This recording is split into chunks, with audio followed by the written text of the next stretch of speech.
muy nerd, pero bueno, espero que les guste el contenido.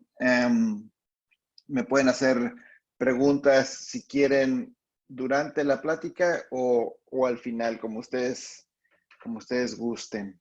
Me da lo mismo, nada más ahí se abren su micrófono y me dicen, oye, quiero preguntar algo o comentar algo.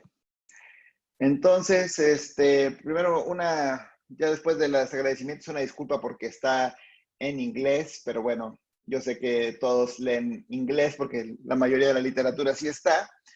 Y el objetivo de esta clase es que entiendan un poquito del uso de diuréticos, un poquito más.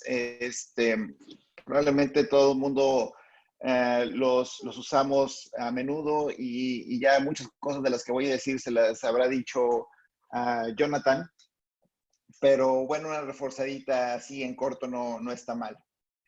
Entonces, yo lo que quiero que se conviertan eso en unos maestros del manejo de los diuréticos, porque eh, pues somos nefrólogos y son por excelencia los medicamentos que deberíamos de manejar más. Y lo que me he dado cuenta es que inclusive los cardiólogos a veces son los que publican más y tienen gran experiencia usando estos diuréticos porque ellos los manejan mucho. A veces hasta te ven así y te dicen, no, pues sácate, no te necesito, todavía no necesitas diálisis, ¿no?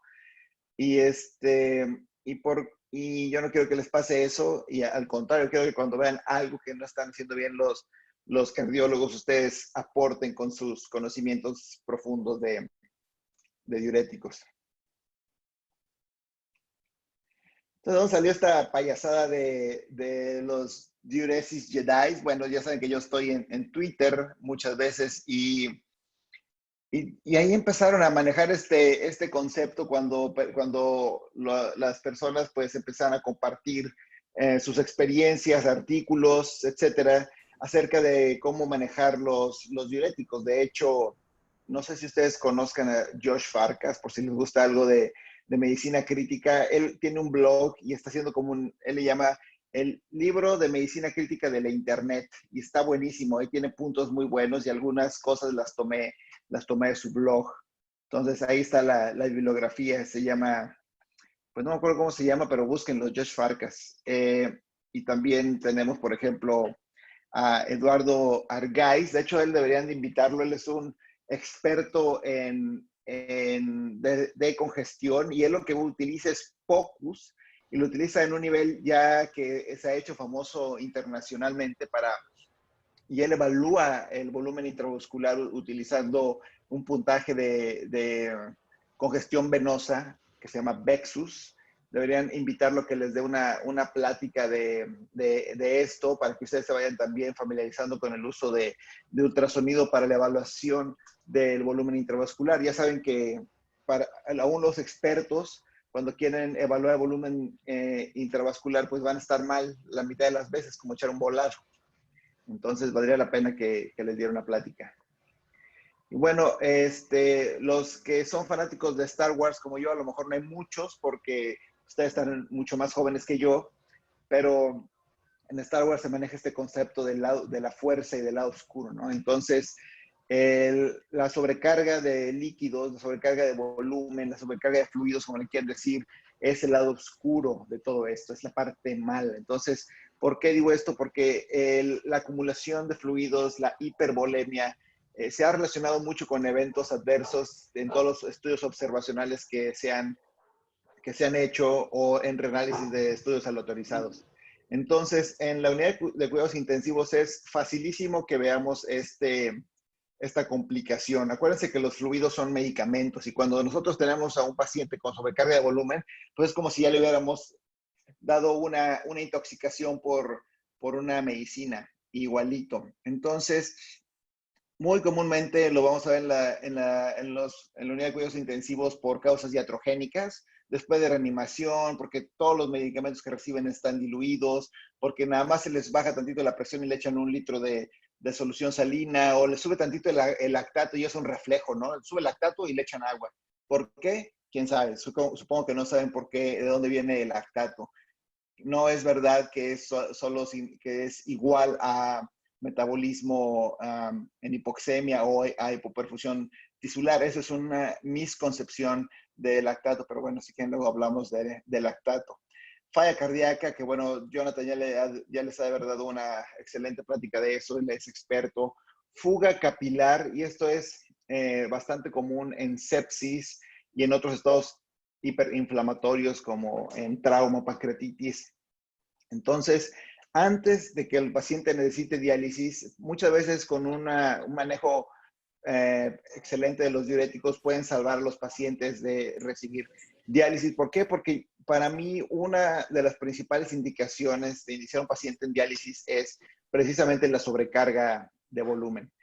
Y los diuréticos causan a veces cierta ansiedad porque dan complicaciones. Por ahí alguien tiene un teléfono, un micrófono abierto, a ver si se puede poner mute.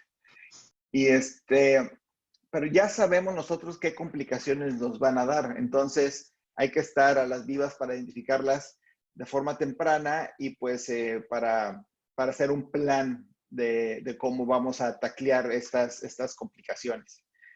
Y esto es tu paciente, ¿no? Después de un par de días en la unidad de cuidados intensivos. Y a mí todavía me tocó mucho que me dijeran, no, este edema es solo de la piel, es solo un edema casi que estético, ¿no? Y nadie se da cuenta, entonces no pasa nada y los pacientes seguían quedándose 3 litros positivos diario. Al final de la semana el paciente ya tenía 20 litros encima. Pues eso no debe de ser porque este fluido, ya saben que es como la humedad que se mete en todos lados. Así son los fluidos. Donde más lo vemos, pues es a nivel respiratorio y es donde los efectos son más dramáticos, sobre todo cuando nos dan edema agudo de pulmón. Entonces sí, cuando decimos, no, pues sácate los diuréticos y rápido, ¿no? Y tienen todas estas alteraciones a nivel pulmonar, desde pequeñas a grandes. Pero no solo se va a los pulmones, también te causa congestión hepática, congestión visceral, y eso da una problemática diferente también porque te aumenta tu riesgo de translocación bacteriana y de sepsis. Entonces, eso es importante. Te da edema de pared, y que puede disminuir la cicatrización. Edema a nivel renal, esto se conoce como nefrosarca, es un término que van a estar oyendo cada vez más. ¿Y esto qué significa? Acuérdense que los riñones están encapsulados. Entonces, cuando los riñones se hinchan de agua, pues se comprimen y disminuye mucho, se aumenta la presión venosa a nivel renal y eso disminuye la tasa de filtrado glomerular porque disminuye la perfusión renal. Igualitito que cuando tiene un aumento de la presión intracraniana. Ya ven que el aumento de la presión intracraniana hace que disminuya la perfusión cerebral y ustedes tienen que mantener la perfusión cerebral pues haciendo esta formulita de presión arterial media menos la presión intracraniana, la tienen que mantener mayor a 60. Lo mismito, igualito pasa con los riñones y ese es el principal mecanismo fisiopatológico de los síndromes cardiorrenales. No es que hay una disminución de la fracción de eyección y eso hipoperfunde el riñón, no. Es que hay una transmisión retrógrada del aumento de la presión auricular hacia la vena cava y de ahí hacia las venas renales y de ahí hacia el riñón y eso disminuye la tasa de filtrado glomerular. También hay efectos deleterios a nivel cardiovascular y al sistema nervioso central, como edema, delirium, etc. Entonces, cuando tienen ustedes ya un paciente que más que paciente parece Michelin, pues ya están, ya van de perdida. Nosotros tenemos que evitar que esto pase y para eso, pues los diuréticos son la herramienta más socorrida. Entonces, el código, lo que ustedes tienen que saber es que los diuréticos no son nefrotóxicos. Existe ese gran mito, y si alguien tiene otra opinión, dígamela. Los diuréticos no son nefrotóxicos, al menos no de forma intrínseca. ¿Eso qué quiere decir? Que los diuréticos no te van a causar una NTA por toxicidad. Entonces, lo que hacen los diuréticos es que bloquean algunos transportadores iónicos, y los transportadores iónicos, muchos para trabajar, bueno, casi todos, necesitan energía. Entonces, si ustedes bloquean eso, van a ahorrarle energía al riñón, lo cual en un inicio, hace muchos años, se pensaba que podía ser hasta benéfico. Ya vimos que no es benéfico, pero pues tampoco es, o sea, a nivel renal per se, no es tan benéfico en el sentido de que te va a mejorar la perfusión renal o la utilización de la energía a nivel renal, pero sí es benéfico a nivel global para deshacernos de todo ese exceso de sal y agua. Entonces, ¿los diuréticos pueden inducir lesión renal aguda? Sí, pero no de forma intrínseca. Casi siempre cuando nosotros estamos, Miranda, hola, si puedes ahí ponerte en mute. Entonces,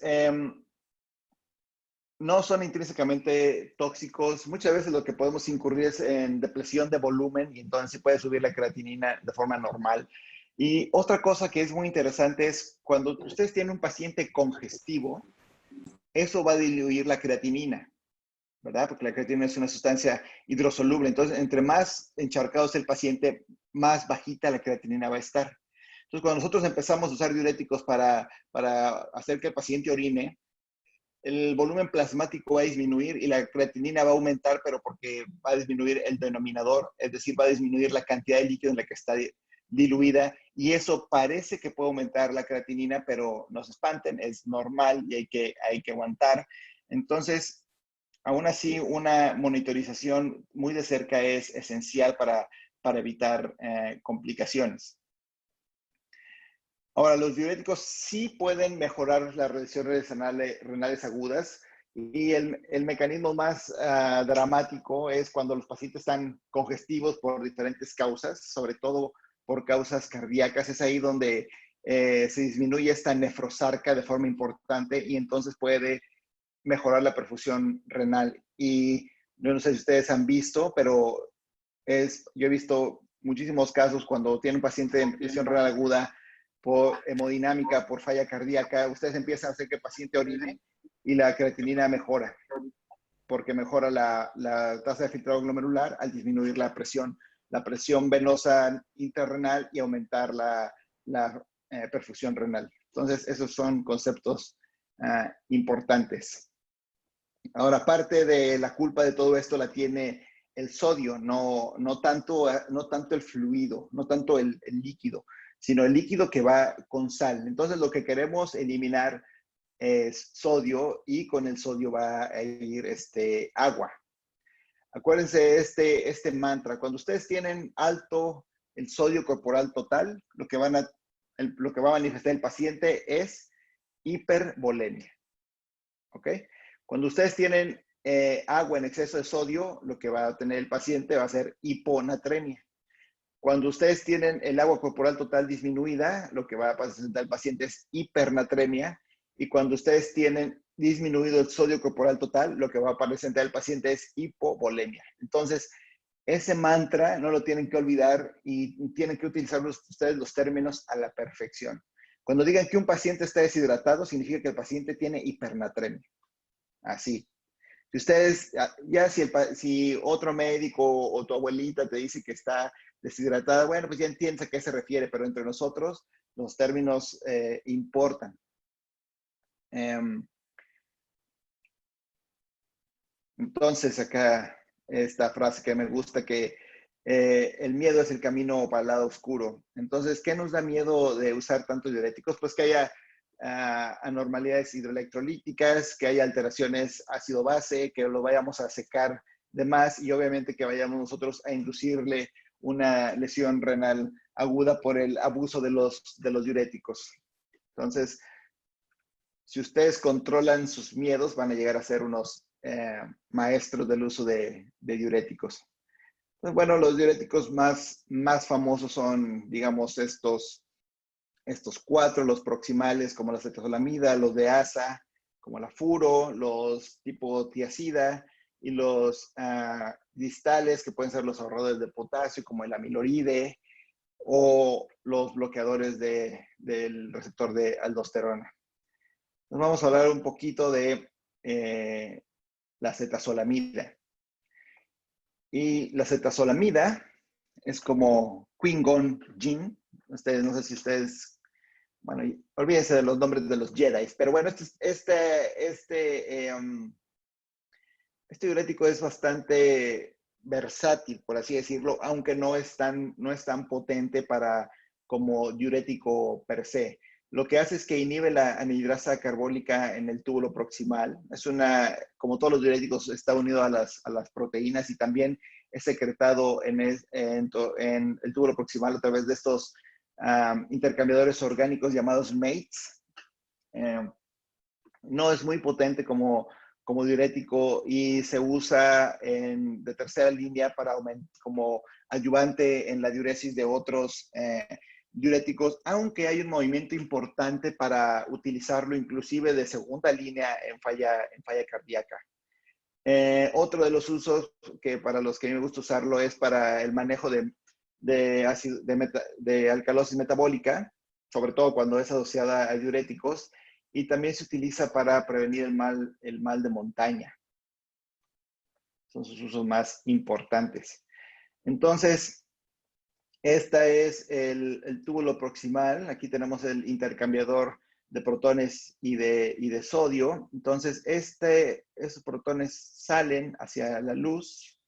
En la luz se combina con el bicarbonato y se forma ácido carbónico. Y esta se disocia a través de este mecanismo en CO2 y en agua. Entonces aquí está todo bien. Lo que pasa acá es que nosotros decimos que el CO2 se difunde de regreso a la célula. Pero no es que se difunde, es que aquí hay unos canales, hay unas acuaporinas que lo meten. Entonces, aquí todo pasa de forma al revés. Se vuelve a combinar con agua, se forma ácido carbónico, se disocia en hidrogenión y en bicarbonato. Este hidrogenión se vuelve a salir y entonces este bicarbonato se reabsorbe. Entonces, lo que nosotros bloqueamos es este pasito aquí. Entonces, este ácido carbónico se va a quedar de esa forma y nosotros no vamos a poder seguir absorbiendo el bicarbonato y esto se va a desechar. Se va a ir a la pipí por la orina. Y si se fija que nosotros, si bloqueamos esto también, al final de cuentas vamos a estar bloqueando este canal y vamos a bloquear esta absorción proximal de sodio. ¿Ok? Eso es importante, es porque esto explica por qué estos diuréticos podrían servir como adyuvantes, porque tienen ese efecto. Entonces, la dosis va de 250 miligramos a 500 al día, hasta 500 miligramos cada 8 horas. Creo que en México, estoy casi seguro que no hay intravenosa, a menos que ya la haya. Su vida media es cortita y pues su tiempo de acción es de 1 hora. Mucho más rápido si se da intravenoso, pero bueno, no lo tenemos así. Ya si avanzamos, nos vamos con los diuréticos de ASA, que ustedes saben, estos bloquean el cotransportador sodio-potasio 2-cloros. De hecho, se une a donde se unen los cloros y entonces inhibe la reabsorción en la parte ascendente gruesa del asa de Henle de sodio, de cloro y de potasio. Entonces, este es el mecanismo principal de estos diuréticos. Estos son como Anakin Skywalker, que son los más poderosos. Son los elegidos que van a traer balance a toda esta situación de hipervolemia. Son los de primera elección. Entonces, son los más socorridos. Son los de primera línea, etcétera, etcétera. Y también son de los que tampoco entendemos al 100%. Todo el mundo los utilizamos, pero no los entendemos al 100%. También está unido a proteínas y también se tiene que secretar para que funcione hacia la luz. Al igual que todos los diuréticos, se tienen que secretar hacia la luz y se van en la pipí a actuar en los diversos receptores. Los únicos que no es como la espironolactona y el eplerenona, que esos actúan en el lado sanguíneo.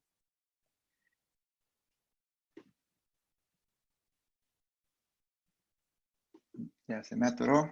Ya.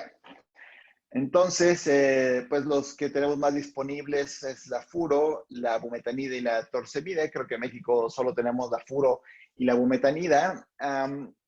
La principal diferencia entre estos dos es cuando se administran vía oral, porque cuando se administran intravenoso no hay mucho relajo, ¿no? Porque la acción es directa. Pero cuando se administra vía oral, la furosemide puede tener una biodisponibilidad del 10% hasta el 100% en algunos estudios. Entonces es muy errática su acción. Y la bumetanida es como un poquito más predecible, 80-90%, y la torsemida a lo mejor es la mejor cita porque hasta el 100% te puede dar. Y aquí están sus vidas medias, hasta 2 horas la furo, la bumetanida 1 hora y la torsemida 3.4 horas. Su metabolismo, pues la bumetanida es mitad hígado, mitad riñón y la furo es 100% se metaboliza en los riñones. Entonces, así que eso es solo como dato cultural. Y algo interesante de estos diuréticos y que ustedes tienen que entender es que tienen un efecto de techo. Y esto es un concepto que creo que quiere que quede muy claro. Aquí en el eje de las X tenemos la concentración plasmática del diurético y acá tenemos cuánto cloruro de sodio estamos excretando. Entonces, digamos que tú tienes un paciente X con falla cardíaca o con lo que ustedes quieran y dan una dosis chiquita. Y con esa dosis, pues no se excreta nada de sodio. Dices, oye, pues, ¿qué pasó aquí? No aumentó la diuresis, ¿no? Lo que hay que hacer, si ustedes eligen una dosis y no funciona, digamos, una muy comúnmente utilizada, 20 miligramos, pues a la próxima vez se esperan inclusive hasta 2 horas nada más, no se tienen que esperar tanto, y repiten la dosis 2 veces más. Y si con eso no es suficiente, la vuelven a repetir y van doblando la dosis hasta que ustedes encuentran su dosis adecuada. Por ejemplo, en este caso, la dosis que nos funcionó, digamos que empezamos con 80 miligramos y no funcionó con eso, damos ahora 160 y ¡pum! Con eso empieza a orinar. ¿Qué pasaría si damos 320? Pues a lo mejor después de esta ya llegamos al efecto techo. Aquí ya no va a haber más diuresis por más que le echemos. Entonces, esta es la parte que es dependiente de la dosis. Esta es una donde no hay efecto. Cuando damos una dosis chiquita, aquí no hay efecto. Y cuando llegamos al techo, cuando damos dosis incrementales, entonces ya no hay más efecto. Entonces, estos conceptos sirven sobre todo para decidir la dosis de la furo, la dosis que va en bolo. Entonces, si damos 20, no funciona. A la próxima no damos 30, damos 40. O si empezamos con 40, a la próxima no damos 60, 50. No hay que darle 80. Si con eso no funciona, no nos vamos a 100. Hay que irnos hasta 160. A veces somos un poquito más conservadores y también se vale no irse al doble si ustedes quieren, pero tampoco pasa nada. Y esta otra gráfica aquí que les pongo es el tiempo y la concentración plasmática de la furosemide en las Y el tiempo. Y estos son los umbrales de diuresis. ¿Esto qué quiere decir? Que cuando nosotros llegamos a este umbral, el paciente empieza a orinar. Entonces, fíjense, aquí tenemos a una persona normal, tiene un umbral bajito, a una persona con falla cardíaca, tiene un umbral más alto. ¿Por qué? Porque estos pacientes tienen activados los sistemas de compensación neurohormonales que van a hacer que estén ávidos de sodio. Entonces, ya la llevamos de perder porque mucho sodio se va a estar absorbiendo a nivel proximal. Y tenemos pacientes ya con enfermedad renal crónica. Y esos pacientes son inclusive aún más resistentes. ¿Por qué? Porque además de que pueden o no tener una avidez por sodio, aunque tengan falla renal, Pero sin embargo aquí lo que funciona en contra de nosotros es que pues acuérdense que los diuréticos se tienen que orinar para que actúen. Si tenemos una tasa de filtrado glomerular baja ya de por sí, pues entonces vamos a necesitar dosis mucho más altas para llegar a este umbral de diuresis. Y es curioso, pero en Europa existen tabletas de 500 miligramos de furosemide para estos pacientes. Entonces ahí andan los pacientes tomándose 1 o 2 gramos de furosemide y no les pasa absolutamente nada. Entonces, esta es la curva de cuando damos Lasix o furo bioral a una persona normal. Seguro ya lo saben, pero se llama Lasix porque es como una acortado de last 6. Eso quiere decir que dura 6 horas en el plasma. O sea, su vida media es de 2 horas, pero ya todo lo que dura son 6 horas. Entonces, por eso le pusieron Lasix y tienen esta curva bonita es cuando las personas tienen función renal normal y no están en un estado de falla renal aguda, por ejemplo. Esto es cuando la damos intravenosa. Si se fijan, con la misma dosis que vamos a hacer que un paciente normal orine, no vamos a hacer que un paciente con falla cardíaca o con falla renal orinen. Entonces, una forma de brincarnos el intestino, de brincarnos el hígado, de brincarnos todo eso, pues es darle intravenosa. Pero de forma intravenosa, tenemos un pico altísimo, pero la duración en plasma va a ser menor. Este es un dato que pocos les manejan, porque todo el mundo piensa que si se da intravenoso va a durar las mismas 6 horas, y no. Entonces, inclusive cuando lo están dando ustedes intravenosa, pueden dar bolos o más seguido o de plano dejar una infusión. Y cuando dejamos de infusión, se ve más o menos así. O sea, no se ve un pico tan grande, pero es un efecto más sostenido. O inclusive aquí esto lo podría hacer como más recto, más plano aquí. A mí lo que me gusta hacer es por esto, dar un bolo aquí y después mantenerlo con una infusión. A lo mejor de aquí tendría que poner otra línea para ejemplificar lo que estoy tratando de decir, pero bueno, creo que queda claro. Bolo, pasamos los umbrales que queramos pasar y luego infusión para mantener el umbral alto. Digo, para mantener la concentración del diurético arriba del umbral.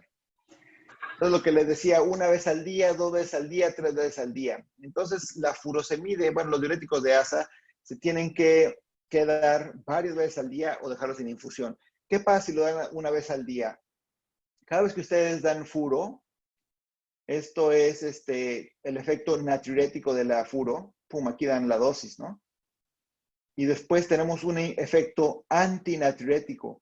¿Por qué? Porque el cuerpo siente, oye, estoy tirando sodio, esto pues, no es normal, ¿no? Entonces, después de dar furosemide, si ustedes lo miden en electrolitos urinarios, la furosemide va a hacer que cuando se acabe el efecto, que el riñón no tire sodio y va a tener una avidez de sodio. Entonces, si ustedes la dan 1 vez al día, pues no va a funcionar. Y también pasa este efecto que cada vez va a ser más inefectiva. Esto es cuando al pasar de los días, esa única dosis que dan va siendo cada vez menos eficaz. Entonces, se conoce como el fenómeno de los frenos o el brake effect. Entonces, por eso es importante darla al menos 2 veces al día. 3 veces al día si se puede. Cuando los pacientes son ambulatorios, pues no lo podemos dar tantas veces al día, porque si no, no va a dormir el paciente por estar haciendo pipí. Pero al menos pacientes ambulatorios, al menos 2 veces al día. Y bueno, como ustedes ya saben, Anakin Skywalker se convierte en el villano, ¿no? De la película. ¿Por qué? Porque pues son diuréticos muy potentes y se asocian a varias cosas. Por ejemplo, hipocalemia, alcalosis metabólica, hipernatremia, hipomagnesemia, bloquea el feedback túbulo glomerular, perdón, y también activa al sistema renina-angiotensina aldosterona, que es lo que nos da este efecto del frenado o de los frenos. Entonces, todas esas cosas, pues son, al final de cuentas, pueden ser deleterias para el paciente. Sobre todo, me gustaría detenerme aquí en estos 3. Estos 2 son mediados por el ENaC en principio. Entonces, ¿qué pasa con con el ENaC? ¿Y por qué te da esta alcalosis metabólica por contracción de volumen? Así se conoce mm, comúnmente. Y bueno, lo que pasa es cuando ustedes dan un diurético de asa, va a haber más sodio disponible a nivel distal, ¿no? Pasando en la CGL. Entonces, este sodio, aquí tenemos el ENaC y el ROMK, y también tenemos, estas son las células intercaladas principales, estas son las otras células intercaladas, y cuando hay un exceso de sodio a nivel distal, pues entonces el ENaC está más activo y empieza a reabsorber todo este sodio, lo que genera un gradiente electroquímico entre estas dos partes, ¿no? Digamos, adentro se hace más positivo. Para mantener la electroneutralidad, que el cuerpo la mantiene a toda costa, pues entonces va a ser excretado potasio. Y de esta forma ya como que se balancea la situación. Y también va a favorecer que se excreten protones. Entonces esto, además de la contracción, explica la generación y en parte también el mantenimiento de la alcalosis metabólica. Otra cosa que pasa, que ya no les puse aquí, es que hay una depresión de cloro, y el cloro es importante para la excreción de bicarbonato a nivel renal. Acuérdense que hay esta proteína que se llama pendrina, y hay la pendrina, para no meternos en tanto rollo, es un intercambiador de cloro por bicarbonato. O sea, jala cloro y saca bicarbonato. Pero si nosotros no tenemos tanto cloro, pues ese intercambio va a ser menos eficaz, y esto mantiene la alcalosis metabólica. Entonces, este es uno de los efectos que nosotros podemos prevenir o tratar. Ya sabemos que va a pasar. Otra cosa que pasa con los diuréticos de asa es que dan hipernatremia, ¿no? Ustedes lo han de haber visto 1000 veces, tiene el paciente en la terapia, lo están queriendo lo están queriendo secar con la furosemida, y de repente empieza a hacer alcalosis metabólica y empieza a hacer hipernatremia, y el paciente todavía parece un Michelin. Y bueno, ¿por qué pasa esto? Acuérdense que cuando bloqueamos este transportador, la absorción de sodio y cloro pues va a disminuir. Entonces, la capacidad de concentración de la médula pues va a disminuir también. ¿Y esto qué pasa? Aquí en el túbulo colector con las acuaporinas, cuando se insertan, pues el agua se mueve a través de un gradiente de concentración. Entre más concentrada esté la médula, más agua vas a ser capaz de reabsorber. Entonces, como la médula va a estar menos concentrada de lo que debería, esto va a favorecer que se excrete algo de agua libre, o que al menos haya isostenuria, más toda la sal que le están echando al paciente, pues no es infrecuente que exista hipernatremia. Ahí está ya. Entonces se bloquea ahí, se bloquea allá. Entonces, como regla del pulgar, acuérdense que la orina después de ser producida, perdón, la orina producida después de usar furosemide es una orina hipotónica. De hecho, equivale, si ustedes miran los electrolitos, más o menos como a una solución salina del 0.45%, y va a ser una orina más ácida también, porque se favorece la excreción de electrones, como ya lo vimos. ¿Alguna duda hasta aquí? Creo que voy muy acelerado. Si no hay dudas, le sigo.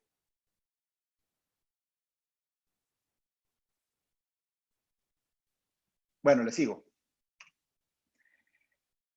Entonces, las dosis de furo, si es un paciente que nunca ha usado furo, pueden empezar hasta con 20 miligramos, una persona muy chiquita, inclusive 10 miligramos. Si es un paciente que ya está utilizando furo, pues ya saben, hay que darle el doble de la dosis. Otra regla del pulgar es darle la dosis de la creatinina por 2, si no está expuesto antes a diuréticos. Por ejemplo, si tienes aquí le puse 0.2, pero porque acá en Canadá utilizamos otras unidades, pero ustedes aprenden la que es creatinina por 2. Si ustedes tienen un paciente con 1.5, de creatinina, al menos lo que le tienen que dar es 30, ¿ok? De Lasix. Y si el paciente ya utilizaba furo antes, pues al menos lo que le tienen que dar es 60. Entonces ahí es creatina ya por 4. Entonces, ustedes, como les expliqué, le dan un bolo. Si eso no funciona, le pueden seguir aumentando la dosis hasta que lleguen a un máximo de 240 miligramos en una sola dosis. Eso es como un umbral que se utiliza de seguridad, porque a partir de esa dosis es cuando se puede dar toxicidad. Pero yo les pregunto para sus adentros, ¿quién de ustedes ha dado alguna vez un bolo de furosemide de 240 miligramos? A lo mejor no muchos. Entonces, también se ha comparado diferentes estrategias del uso de furosemide. El estudio DOSE comparó darlo en bolos contra infusión, y comparó dar dosis altas con dosis bajas, en un diseño 2x2, etcétera, solamente 300 pacientes. Y lo que vieron es que no había una diferencia de dar la furosemide en bolos contra infusión, o en altas dosis contra dosis bajas. Sin embargo, sí se dieron cuenta que cuando daban ustedes una dosis más alta, podían mejorar los síntomas un poquito más. El paciente se secaba más rápido, perdía más agua. La creatinina aumentaba también un poquito más cuando dabas las dosis altas, pero eso no es muy importante que digamos. ¿Cómo no es importante que aumente la creatinina? Acuérdense, cuando ustedes están secando a un paciente, la creatinina se puede concentrar. Si el paciente todavía lo ven que está hinchado, hipervolémico, y se está sintiendo mejor con la infusión, pues ustedes pueden tolerar que la creatinina aumente 0.3, 0.4, 0.5. A veces podemos decir que ya cuando aumenta al doble, pues ahí sí dices, oye, pues a lo mejor algo está pasando aquí, y entonces tienes que ir a revisar sobre todo el sedimento para ver si no hay datos que esté haciendo otra cosa. Entonces, de aquí salió esta situación que dicen los cardiólogos que da lo mismo darla de bolos que darla en infusión. Sin embargo, aquí hay un gran problema, y es que sí compararon bolos contra infusión, pero lo que no se comparó aquí es dar un bolo y continuar infusión contra solamente bolos. Entonces, no fue, digamos, tampoco la mejor estrategia. Ahora, eso es lo que les decía. Esto es, ¿por qué le digo que no importa que aumente la creatinina? Al final de cuentas, este es un estudio, pero hay varios. Este es también un análisis del DOSE, y este es cuánto viven los pacientes. O sea, estos de la línea roja, que eran los que la creatinina les aumentaba más de 0.3, son estos de aquí. Los que tenían la creatinina estable son estos de acá. Y los que tenían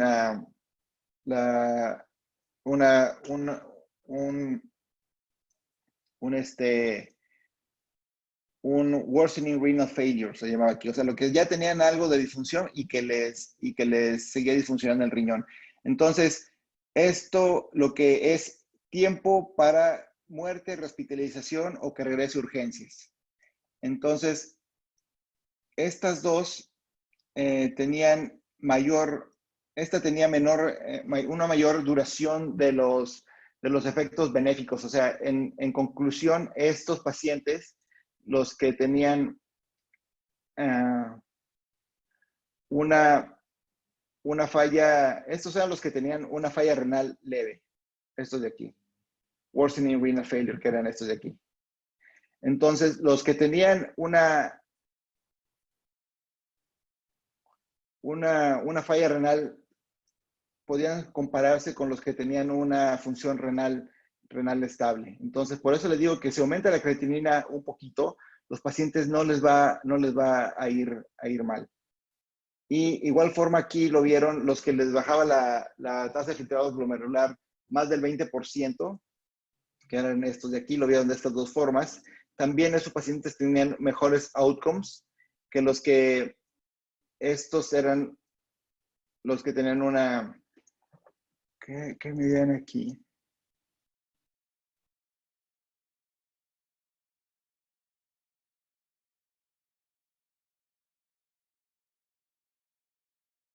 No creo que era esto, pero el punto es que los que tenían una función renal que empeoraba, les iba igual que los que tenían una función renal estable en cuanto a muerte, hospitalización o visitas a la sala de urgencias.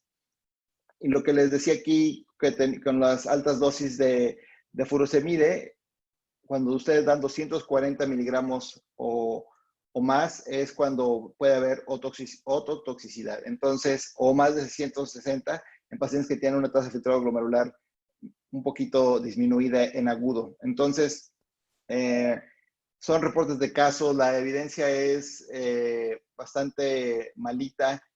No se preocupen mucho de la ototoxicidad hasta que empiecen ya a aumentar ya con cuando anden con estos niveles de dosis. Hola, Por Meraz, aquí, habla Jorge Gaitán. ¿Te puedo interrumpir tantito nada más? Por una claro duda. que sí. En la diapositiva previa de la gráfica que estabas tratando de explicar, según yo en ese estudio, lo que la abreviatura IRF era Improved Renal Failure. Digo, o sea, Improved Renal Function. O sea, la estaban comparando con los que supuestamente habían mejorado. Claro, claro. Gracias, güey. Nada, Entonces, perdón por interrumpir. no, gracias. Para eso, qué bueno que me interrumpiste. Ya me hace sentido todo. Es que decía, ¿qué era esta ahí? Entonces, ya con la explicación ya queda bastante claro. Los que les aumentaba la creatinina o les caía la tasa de filtrado glomerular, les iba mejor que los que las creatinina les bajaba. ¿Por qué? Porque acuérdense que la creatinina se diluye. Entonces, eh, cuando la creatinina se diluye, parece que la tasa de filtrado glomerular aumenta, los nefrólogos están muy contentos, pero en realidad el que no está contento es el corazón del paciente, porque eso significa que están con una sobrecarga de volumen que pudo haber inclusive hasta empeorado. Entonces, ya pasando a otra cosa, 10 mitos de la furosemide, es que es nefrotóxica, ya explicamos que no. La furosemide con fluidos puede prevenir la lesión renal aguda y pues eso no, ya se ha visto que no sirve para prevenir. Que está contraindicada en lesión renal aguda, pues tampoco. De hecho, es bastante útil para el manejo de volumen en lesión renal aguda. Funciona mejor con albúmina, ya se ha probado y visto esto al derecho y al revés, que no funciona mejor si ustedes hacen estas cosas que le echaban la furo, le echaban la furo al frasquito de albúmina, lo agitaban, no sé qué, y luego ya se lo pasaban al paciente. No funciona más, no funciona mejor. Tal vez, y eso solo es un gran tal vez, en pacientes con síndrome nefrótico con albúminas súper bajas, ahí a lo mejor podría funcionar. Infusión es mejor que bolos, pues son similares, pero yo creo que lo que sí puede ser mejor es si dan ustedes una infusión y luego dan el bolo. Perdón, el bolo o la infusión. Puede prevenir que el paciente le caiga la diálisis. Esto puede que sí sea un mito parcial. Sí puede prevenir que pacientes, si la única indicación que tienen es por sobrecarga de volumen, pues entonces sí podemos ahorrarnos la diálisis. Sirve para salir de la diálisis. Esto sí es un mito. A lo mejor sirve para que el paciente orine más, para un poquito de control de volumen, pero nada más no ayuda a que el riñón aclare más sustancias. Sí, después, si en una lesión renal aguda ustedes dan furosemide y con eso se induce la diuresis, y ya implica que el riñón se recuperó por completo. No, a lo mejor implica que el riñón se está recuperando, pero pues todavía le falta, no significa que ya le hicieron. Debe ser detenida si la creatinina va en aumento y no tampoco, como ya lo vimos ya hay varios estudios, sobre todo de cardiólogos, que han visto que ustedes están dando furosemide y la creatinina aumenta, está bien. Mientras el paciente se esté sintiendo mejor, se sigue descongestionando, le mejora la disnea, el peso baje y el paciente esté feliz, todos estamos felices. Y eso, al final de cuentas, va a traducirse en mejores desenlaces para el paciente. Nada más ustedes se van a tener que aguantar sus nervios, pero nada más. Acuérdense, ahora está este concepto de la lesión renal aguda buena contra la lesión renal aguda mala. ¿Esto qué significa? O también se le llama hipercreatinemia permisiva, y eso solo significa que hay situaciones en que nosotros como nefrólogos nos va a tocar tranquilizar a los cardiólogos, tranquilizar a los endocrinólogos, tranquilizar a quien tengamos que tranquilizar. Por ejemplo, en el sprint, cuando ya saben que es un estudio que demostró mejores desenlaces cuando nosotros nos fijamos un objetivo de control de la TEA menor de 120/80, casi no lo lograron, pero cuando nosotros tenemos ese objetivo, lo que vieron es que había más aumento de la creatinina. Y eso no importa porque los pacientes vivían más. Otro ejemplo, cuando utilizamos inhibidores del SGLT2, la creatinina va a aumentar, pero tampoco importa, porque ese aumento de la creatinina al final se va a traducir en mejores desenlaces para el paciente. Entonces, estos son 3 ejemplos muy claros donde nosotros estamos haciendo una intervención que va a cambiar la hemodinámica renal, va a disminuir a lo mejor un poquito el acreamiento de creatinina, pero al final de cuentas se va a traducir en beneficio para el paciente. Entonces, sobre todo los que nos tenemos que educar somos los nefrólogos, porque vemos que la creatinina va a un aumento y ya andamos como gallinas descabezadas. La resistencia a diuréticos se explica sobre todo por estos mecanismos. Cuando ustedes exponen a la nefrona distal a más sodio, pasa a estar así de una célula bonita con sus canales, a una célula hipertrófica que va a expresar más canales. Por ejemplo, aquí está el sodio cloro, el sensible a tiacidas.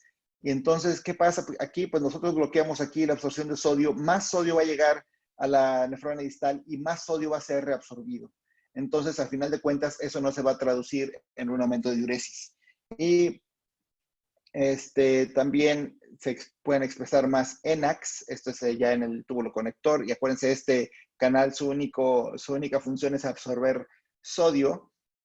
Entonces, esto pasa también. Este es en las células también intercaladas se expresa más este es el canal que les decía, la pendrina, que aumenta también la absorción de cloro y saca a bicarbonato. Y el cloro también es muy importante para mantener un volumen arterial efectivo. Entonces, aquí viene ya a colación los inhibidores del canal sodio 2-cloros, que está en el túbulo contorneado distal, o el canal sensible a las tiacidas. Y yo a veces siento que son diuréticos que utilizamos hasta no tan frecuente como deberíamos. Ya vimos que bloquea este canal NCC, entonces inhibe la reabsorción distal de sodio. También es un diurético que se une a albúmina, aumenta más la secreción de sodio y de potasio. De hecho, estos diuréticos tiacídicos aumentan, se asocian más a hipocalemia que los diuréticos de ASA en estudios, sobre todo la clortalidona, que es, yo creo, el más potente. También es secretado al espacio urinario.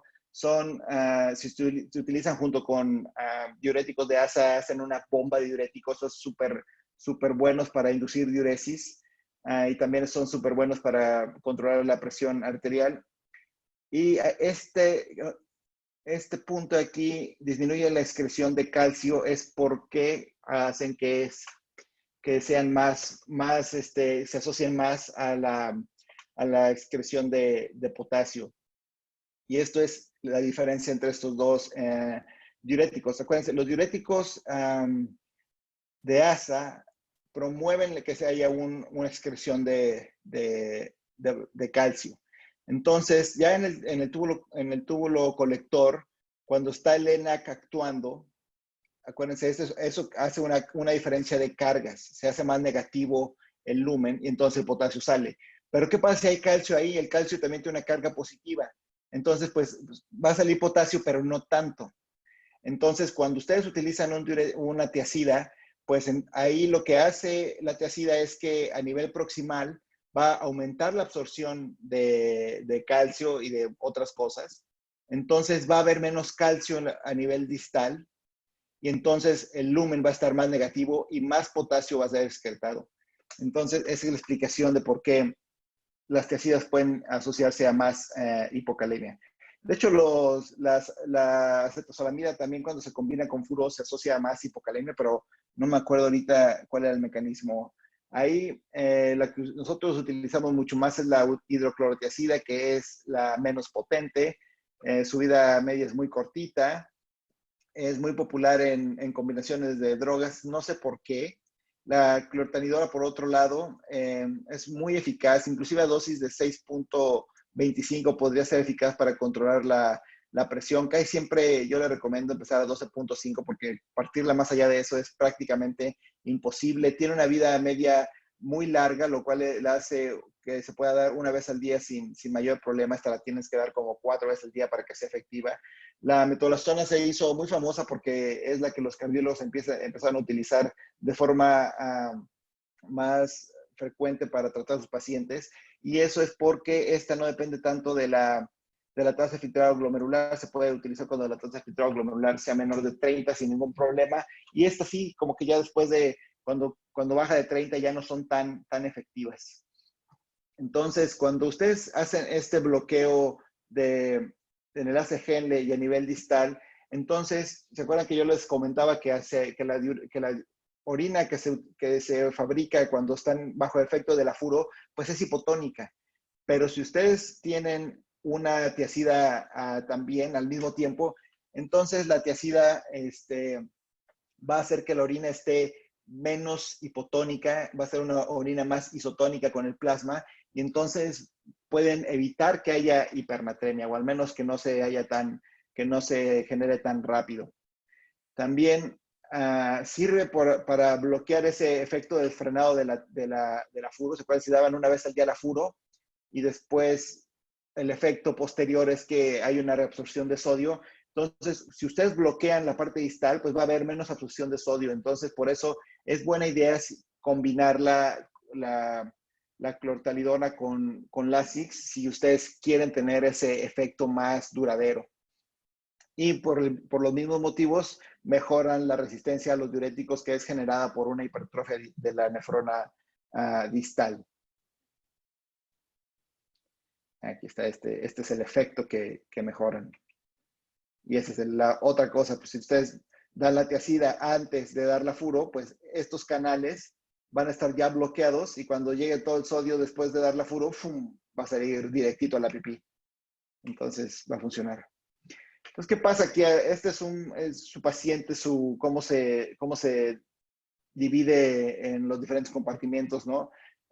Toda su agua, entonces está el plasma, el líquido intersticial, tenemos 12 litros, y el líquido intracelular, 32 litros. Si ustedes dan solamente Lasix, pues vamos a perder parejo, y también incluido este compartimiento que es aquí de donde sale el agua libre. Pero si ustedes dan y vamos a quedar así, ¿no? Vamos a perder como la misma proporción. Si ustedes dan un diurético de asa con una tiazida, entonces más o menos solo vamos a perder esto. ¿Por qué? Porque de hecho sí perdemos de acá también, pero como va a ser una orina más isotónica, entonces esto se va a equilibrar y más o menos va a quedar esta forma. Y lo que vamos a evitar es que haya hipernatremia y vamos a hacer que nuestro líquido extracelular sea el que perdamos, que es lo que queremos lograr al final de cuentas. Ya por último, el último de lo que vamos a hablar hoy son de estos bloqueadores del canal, del receptor de mineralocorticoides, perdón. Estos hacen pues que la aldosterona no funcione, por lo tanto promueven la retención de potasio y la excreción de sodio. Esta no es secretada, como les mencionaba, esta sí llega por el lado sanguíneo. Toma de 1 a 2 días para tener un efecto máximo y bueno, sus efectos secundarios son hipercalemia y acidosis. Es también muy socorrida esta combinación en México, que tiene espironolactona con furosemide, lo cual está bien. Es sumamente útil en estados con gran actividad del sistema renina-angiotensina-aldosterona, por ejemplo, pacientes con falla cardíaca, que inclusive ahí mejora la sobrevida en pacientes con cirrosis. Puede ser de utilidad para pacientes que queramos secar. De hecho, yo la utilizo mucho también en este escenario porque no tenemos amiloride. Pues, podemos utilizar espironolactona. Y es la cuarta línea de elección para cuando ustedes tengan hipertensión resistente. Entonces, y les recomiendo mucho que ya ni le hagan al cuento. Ha habido 2 o 3 pathways, así se llaman los estudios, que ustedes, se ha visto ya que si tienen ya un paciente con IECA o ARA, y además ya tiene su diurético, y tiene un un bloqueador de canales de calcio, ya ni le andan haciendo el cuento que con el betabloqueador, la hidralazina, la prazosina, no, lo que ya les toca es espironolactona o eplerenona. Y con eso van a controlar muy bien a los pacientes. La dosis va de 100 a 400 miligramos. Entonces, al final de cuentas, pues nosotros somos nefrólogos, ¿no? Y lo que sí no le gana a nadie más que el emperador Palpatine es al ultrafiltrado. El ultrafiltrado ya nunca falla, es nuestro last resort. Es fácil de hacer, es bastante seguro. Pueden agregarle diálisis y entonces ya también tienen aclaramiento, pero realmente es mejor que utilizar diuréticos. Y bueno, el estudio CARRES demostró que pues no era, que es un estudio prospectivo, aleatorizado, doble ciego, perfecto, como nos gusta. Bueno, creo que no ha secado, pero no me acuerdo. Pero aquí incluyó a pacientes con síndrome cardiorrenal tipo 1 y tener una estrategia de darles diuréticos contra darles ultrafiltrado. Entonces, lo que vieron es que estos son los pacientes, los en azulito son los pacientes con diuréticos, y los en rojito son los pacientes con ultrafiltrado. Y vean cómo a los que tienen diurético, inclusive la creatinina les baja. ¿Por qué? Por lo que ya estamos explicando. Al riñón le gusta trabajar sin estar hinchado, sin estar con nefrosarca. Entonces, no es infrecuente ver que cuando estamos manejando un paciente con síndrome cardiorrenal tipo 1, lo estamos haciendo que orine y la creatinina va a bajar así como por arte de magia. Y este es el peso. Bajaron igual de peso. Esas son libras, entonces pues cada libra son 454 gramos. Entonces ahí le echan las matemáticas, pero bueno, no hubo diferencia en cuanto al peso. Algunas otras diferencias menos importantes fue la hemoglobina, el sodio, que el sodio sí subió un poquito más con la terapia farmacológica, y como era de esperarse. La disnea y el fluido neto perdido a las 96 horas, pues no fue muy diferente. Fíjense que después de 96 horas lo que perdieron más o menos era 7 litros. Pues tampoco perdían demasiado volumen, más o menos como menos de 2 litros al día. Entonces, pues tampoco es que los estuvieran secando muchísimo, ¿no? Entonces, ¿qué hay que hacer para cuando vamos a dejar estas estrategias? Cuando ustedes ya se están alistando, ¿no? Bueno, primero hay que parar todos los fluidos intravenosos que no sean esenciales. O sea, y eso es casi todo. Y hay que ponerle al paciente una sonda urinaria porque pues, va a ser muy importante estar monitorizando el volumen urinario. Esto es como, me choca decirlo, pero bueno, creo que hay que decirlo porque luego me he encontrado con cada cosa. Entonces siempre acuérdense de revisar los medicamentos, siempre acuérdense, habrá hospitales donde no utilicen ya cosas nefrotóxicas, pero hay todavía muchísimos hospitales donde sí. Entonces chequen que el aminoglucósido, que el AINE, que es muy socorrido, sobre todo los pacientes quirúrgicos, y últimamente hemos visto que la combinación de vancomicina y de piperacilina, tozobactam, es bastante nefrotóxica, mucho más que cada uno de esos antibióticos por separado. No tenemos una muy buena explicación de por qué, pero bueno, es otra de las combinaciones que pueden ser dañinas para los riñones. Vean que el paciente esté hemodinámicamente estable, y si no está hemodinámicamente estable, pues se puede hacer maniobras para que esté hemodinámicamente estable. Esas maniobras obviamente no significan dar más fluidos intravenosos, me refiero mejor darles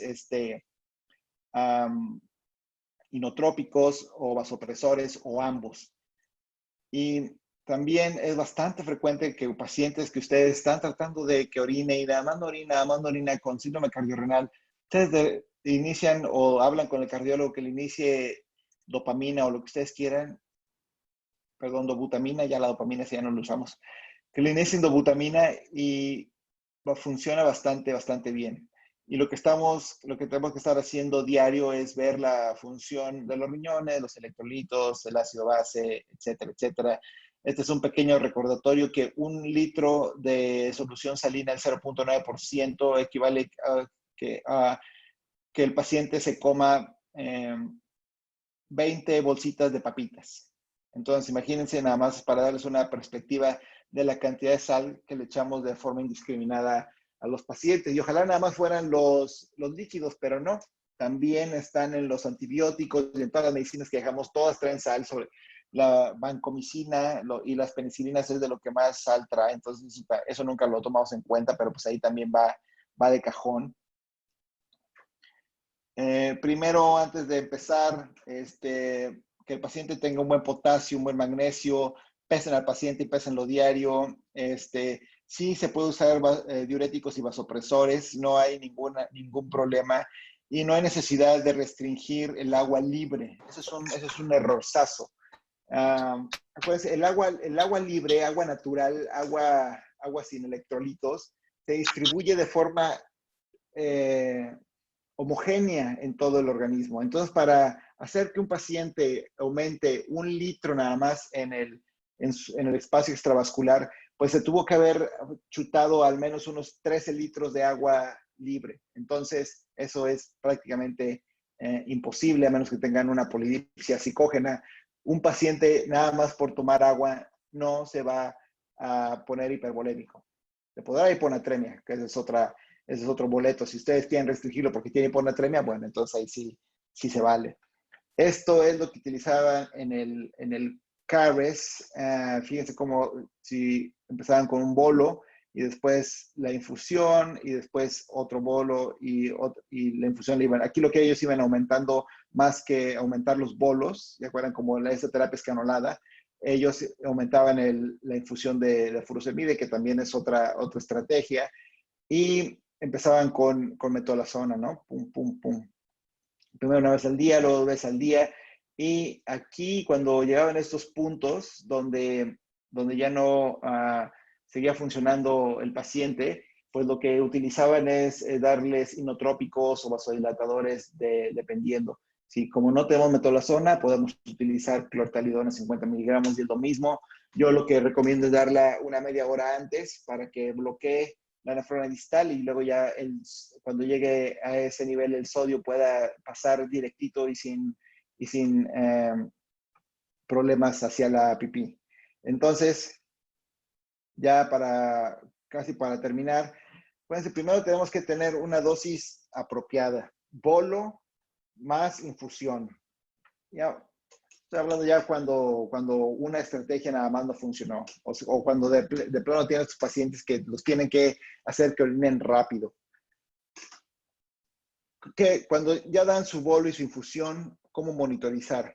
Si el paciente empieza a orinar más de 150 mililitros por hora en las siguientes 2 horas, pues entonces ahí están bien, no hay que hacer más.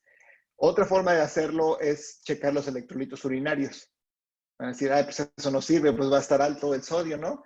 Pues sí, lo que nosotros queremos es que el sodio esté alto, por ejemplo, arriba de 70.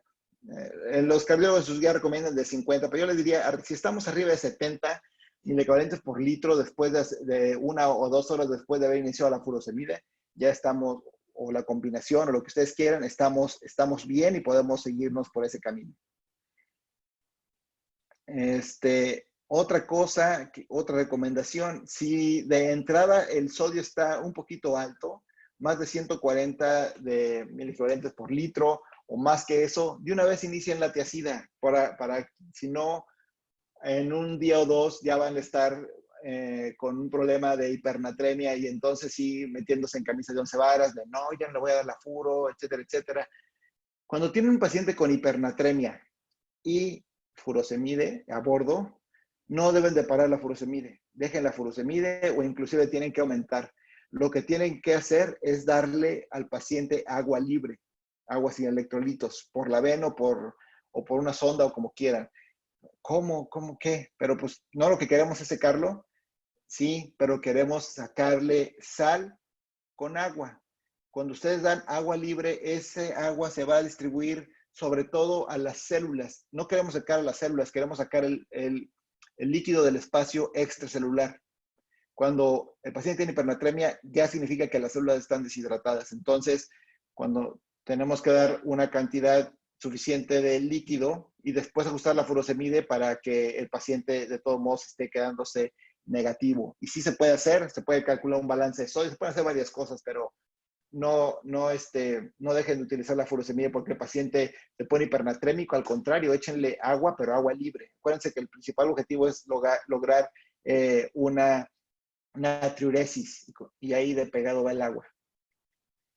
Entonces, ahora, si cuando empezamos y monitorizamos y no tenemos un volumen apropiado o tenemos un sodio bajo, menor de 50, pues entonces damos al siguiente punto, que es aumentar las dosis, aumentar la infusión, dar otro bolo, etcétera. Más o menos utilizar una tiacida ya de forma inicial. Ya cuando estamos en este punto de una dosis choncha de furosemide en bolo y en infusión, más su tiacida, y logramos nuestro objetivo de más de 150 mililitros por hora de pipí o un sodio urinario arriba de 70, ya estamos bien ahí. Aquí es cuando empieza a haber los problemas de aumento de pH y hipocalemia. Entonces, pónganse buzos. Otra maniobra que se puede hacer cuando ustedes tienen pacientes es darles acetazolamida. Y hay cardiólogos que ya desde un inicio empiezan con la furo y el acetazolamida.